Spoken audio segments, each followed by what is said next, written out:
When did you learn about the Patriot Jason O'Mara shocker? I am so sad. I love Jason O'Mara so much. I know. Not only because he's so, well, he's kind of ugly, really, I think. Said but he's no got one that ever. But you know, when he's shirtless, and he really worked hard at that. You don't understand. The poor man had to like starve himself during the Christmas holidays because we were shooting this right after we came back from the holidays. So he's very dedicated.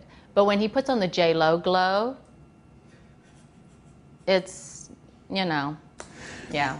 So how did you guys, what was his last scene then? So The last scene was awful. It's, you know, it's always so difficult when you've worked with somebody the entire year and you befriend them and you get to know them and they're such sweethearts. But at the same time, you know, they gave him such a wonderful, heroic ending.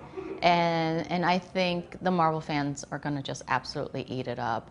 And, you know, and it alters the course of May's character and everybody else. There is an awakening for everyone in that moment.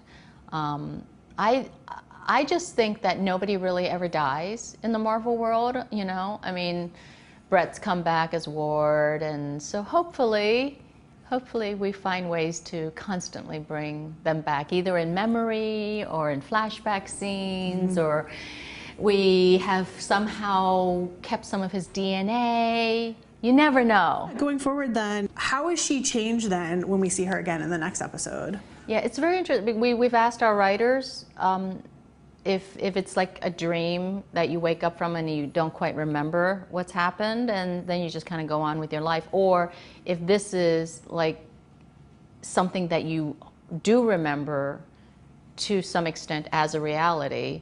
And unfortunately, when he dies in the real world too. So there is true repercussion. Yeah.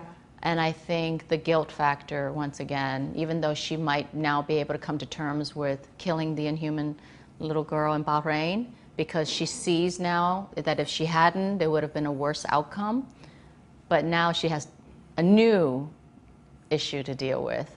They just don't get a break. So I wanted to ask you about the Tarragon crystal that was thrown at Daisy, and if you can give us any hints at what might be happening next for her. Well, I think that's the real turning point, you know, because for someone who hated Inhumans in the framework as much as Hydra May did, to then wanting to help Daisy become Inhuman so that she could get her powers back and help out with the situation.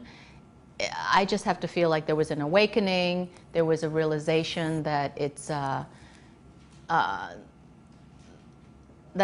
you know, that this might not be what it seems.